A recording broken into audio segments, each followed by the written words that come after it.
Good evening. Hello. My name is Alex Tosca, and I am with the City of Port St. Lucie's Neighborhood Services Department. Thank you for joining us. This evening, we are conducting our annual Community Development Block Grant discussion. And this is a federal grant program for which the city is an entitlement community. And what that means is that every single year, the city receives a certain allocation of funding from HUD, which is the Department of Housing and Urban Development, for the Community Development Block Grant Program. There are a number of different things to take into consideration when we are planning what to do with this funding. It can be used for an array of different things.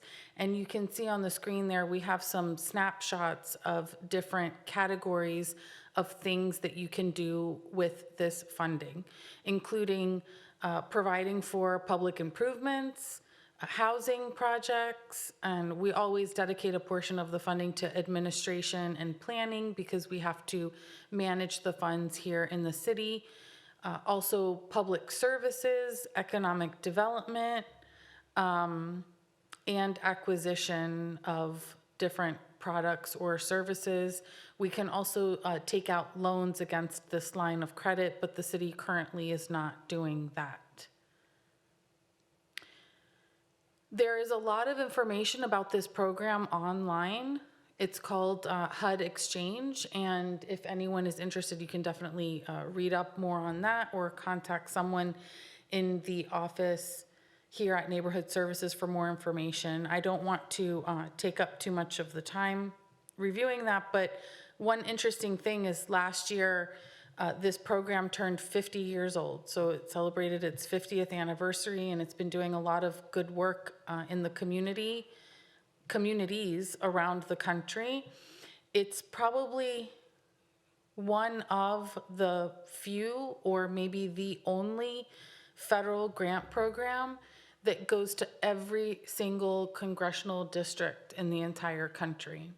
So it's almost like the districts getting a little bit of a rebate back to reinvest into the community. So because we receive this funding every single year, we have a yearly process or a cycle that we use to determine what we do with each pot of money every single year. And it's cyclical. It falls in line a little bit with the city's fiscal year and budgetary planning, so we kind of try and follow that so that we can determine which parts of the city's budget or what special projects the city can fund with this grant. And around this time, we always solicit ideas for different projects and programs that the different departments might want to put forward, as well as public comment from the community to hear what the community thinks that would be a good idea to invest this funding in. After we gather all that data, we present it to City Council, we prepare annual action plans, and we submit those plans to the federal HUD office, which then approves them and gives us the green light to move forward October 1 with completing those projects. So this is just a little bit of an overview, and right now we are in the planning phase, and if anyone is interested, we will be presenting a similar presentation with some draft project ideas to City Council at the City Council meeting on Monday, and then we will be following up with them with a final plan on June 23rd at the end of the month. So there are a lot of rules and regulations associated with using the funds. You can't just do anything. It has to be a proposal that is put together and that follows the rules and regulations and is also approved by the federal agency. One of the baseline rules and regulations for the program is that either helps low and moderate income individuals or households, or it benefits one of the city's low or or moderate income census tracts. So what you're seeing here on the map of the city of Port St. Lucie, the census tracts highlighted in orange, outlined in yellow, are the city's official low and moderate income census tracts. So if we're doing a physical project like a playground or improvements to sidewalks or public facilities, one of the baseline rules is that it should serve and be located within one of these census tracts.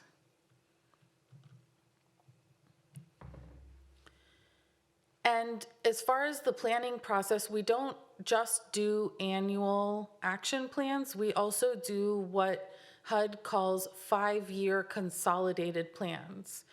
So we also work on a 5-year cycle where we put together a 5-year consolidated plan for the CDBG program, where we kind of forecast where we would like to distribute the funding in what types of pots or categories of projects. So as you can see, the city invests a lot in infrastructure because we're a growing city, we have a growing population. Construction is quite a booming industry here, and as a result, we really try and support our infrastructure improvements in our utilities and public works department as much as possible. So initially, this 5-year cycle that began in 2021, we are in the last of the 5 years now. We said roughly we would be spending about 50% of our allocation for that. 25% to increase access to affordable quality housing. This includes our repair and rehabilitation program, which currently we're focusing on septic to sewer connections, and in the near future, culvert assistance, but also code compliance and supporting our code compliance activities, especially in the commercial corridors. Public facility improvements are primarily done through parks and recreation projects, and about 12.5% was allocated to that. Economic development initiatives, another 6.25% there. And lastly, public services is 6.25%. There is a rule in CDBG that of your total allocation, 100%, no more than 15% can be used for public services. But we are currently under that threshold. Now, this is just a little summary looking at what we've accomplished to date. So in the first 3 years of our consolidated plan, what have we completed? And we've more or less stayed in line with what we had originally forecasted, as you can see here. And just to explain that a little bit further, this is a breakdown of where we have spent the funding in the first part of this 5-year plan. Most of the funding, the 55%, was spent on building sidewalks, replacing culverts, air release valves, and that was done, as explained previously, through our utilities and public works department. 25% was dedicated to improving public facilities, and we did that through 2 park projects. One was replacing the Whispering Pines Playground Park equipment, and the other one was by installing shade structures at Lingate Park. 12% was dedicated to housing, homeowner repair and rehab, as well as septic to sewer conversions and code compliance. Now, if anyone is interested in a homeowner repair and rehabilitation, I know that some questions came in about that. I will just say that currently our homeowner repair and rehabilitation program is being funded 100% by our State Housing Initiatives Partnership Grant Program because the funding for that program was increased significantly. So we have dedicated all of that funding to repair and rehab, and we're focusing more on doing septic to sewer conversions as well as in the future culvert assistance with the CDBG funding. 5% has gone to economic development activities, which include an economic development small business grant program that is run here within the city through our economic development office. Small businesses can participate in this program where they learn different topics associated with running and starting a business, and then they can receive a startup grant of up to $5,000 when they complete that. We have also funded the Minority Business Development Agency through the Economic Development Council to provide consultation services to either businesses who need help or businesses who need help starting up in Port St. Lucie, as well as to code commercial compliance activities. And lastly, the public service that we are currently running is an activity called the Boys and Girls Mobile Club. This was an idea that was born during the COVID pandemic when many of our young people and students had to go to virtual school and were no longer able to go physically to school. We wanted to help them acclimate to that, and we started this program where the Boys and Girls Club would go out to local parks where Boys and Girls Club brick and mortar buildings are unavailable and help with tutoring and different activities to supplement what they were doing virtually at home. Some notes here in the corner. I know that's very small. We will make this presentation and this recording available online, but it happens that we get what we call program income back into the program, and we use that for various activities as well, but primarily for our public service activities and our housing activities. And we do also dedicate a portion of our funding, as the rules and regulations of the CDBG program allow, to fund staff time for administering the grant and the program so that it's not a burden on the city. Currently, we are working on these projects for the 24-25 program year, and these were approved last summer by our city council, because at the end of the day, all the proposals that we bring forward must be approved by our city council and also by the federal government HUD. So right now we are working on replacing the River Place playground equipment, as well as continuing to fund our commercial code compliance activities, the Boys and Girls Mobile Club, septic to sewer connections, culvert assistance program is getting ready to launch, hopefully by the end of this fiscal year, and our economic development activities, which include a small business grant program, but also this year, we launched a pilot commercial facade improvement grant for businesses in the census tracts, the approved CDBG census tracts. And just on the bottom there, you see some of the pictures of those activities. That aerial shot from overhead is Whispering Pines Playground, I think. And the shade structure on the right was Lingate, as I was referring to earlier. Quick overview of where we are today. Our 5th and final year of this year's consolidated plan. We received the letter from the federal government just a few weeks ago that our allocation for this upcoming year is $1,086,000. We are removing from that our code compliance activities and our program administration activities. That has to come off of the top. And we essentially have about $686,000 to allocate to different projects and programs, similar to what I showed you we had been doing in the past. That is where the presentation currently ends.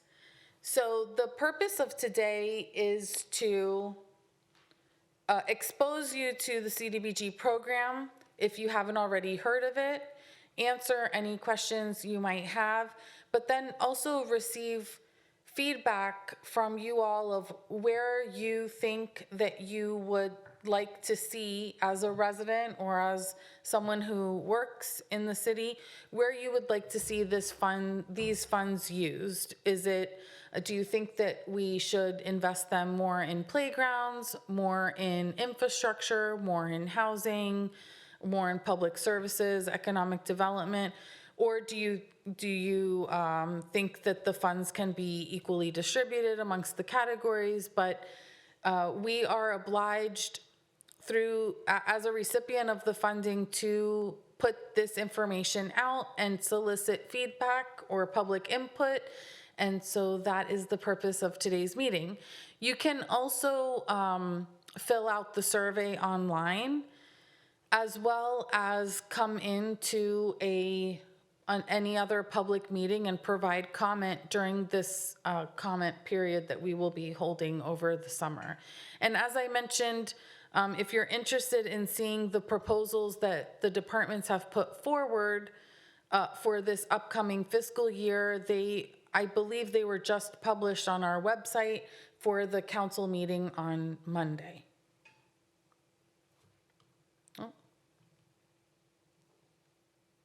Thank you.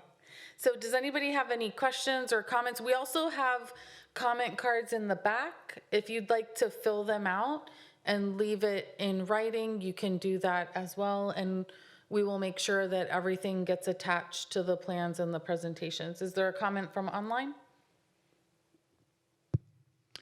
Thanks, Alex. Yes, we do have one comment through the Zoom portal. And the comment is that, let me scroll back up here. The comment is, I think we have a lot of parks, but have a housing crisis. Would like to see more allocated towards housing. Okay. Very good point. Thank you very much. And just to complement that, housing is definitely a big need, not just in the city, but across the nation. We are working to see how we can expand our housing programs whenever possible and applicable.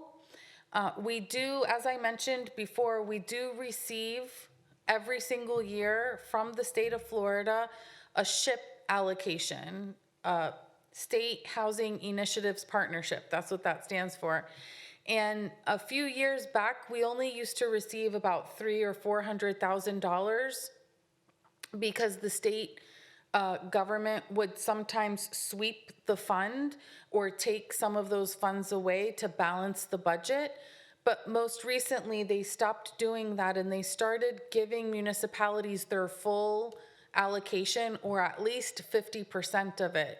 So the last few years, we have been receiving $2 million in annual SHIP funding from the state of Florida, and we dedicate 100% of that money to housing activities, which includes primarily our homeowner repair and rehabilitation program. So in order to balance that, we often dedicate most of our CDBG funding to public infrastructure and public facility projects, but it's a note well taken because we can also dedicate more of this funding to housing. So, thank you. Yes? Yeah, I think, so roads and bridges don't fall under that? Does that fall under the state itself, or roads and bridges, resurfacing, roads? That could potentially be part of infrastructure, yes, contributing to road and bridge projects. What is easy to do with CDBG funding is sidewalks, and according to the community survey that we put out every single year, people are very concerned about traffic and pedestrian safety and want to see more sidewalks in the city. So historically, we've done a number of sidewalk activities, but definitely roads and bridges. I think the city has a pretty robust infrastructure plan, and this is just a very, very small fraction of what we do, yeah. I didn't know if the money was allocated for that, that was just my question. Yeah, it could be. So again, you make a really good point because we have lots of needs in the community and housing is a very important need. But we also have to look at all of the other needs and sometimes they compete against each other. So needing sidewalks and needing public facilities and needing more investment in helping people with housing, they're all important needs and they compete against each other for the funding, which is why we try to kind of give a little bit to all of the categories. So would street lighting fall under that, or is that Yeah. more light and power? No, that could, there are some streetlights that are funded by the electric company, and there are some that are funded and maintained by the city. So it depends on where they're located, yes. Getting back to the roads, there's no easy way to, especially here with all the traffic and the heat and so on and so forth, to keep, painting the line for, passing, no passing, and so forth. So I would not, I don't assume, but is that part of, the funds be allocated for that since they, they would do the roads, so they'd have to restripe the roads? Yeah, Yeah. that And I could mean, be. For roads that have already been redone and don't need to be, but, really need to be repainted, because we've got streets, we got no lights on it, and, the lines in the road are dissipated. So, it's just, No, definitely, yes. And maintenance, basically.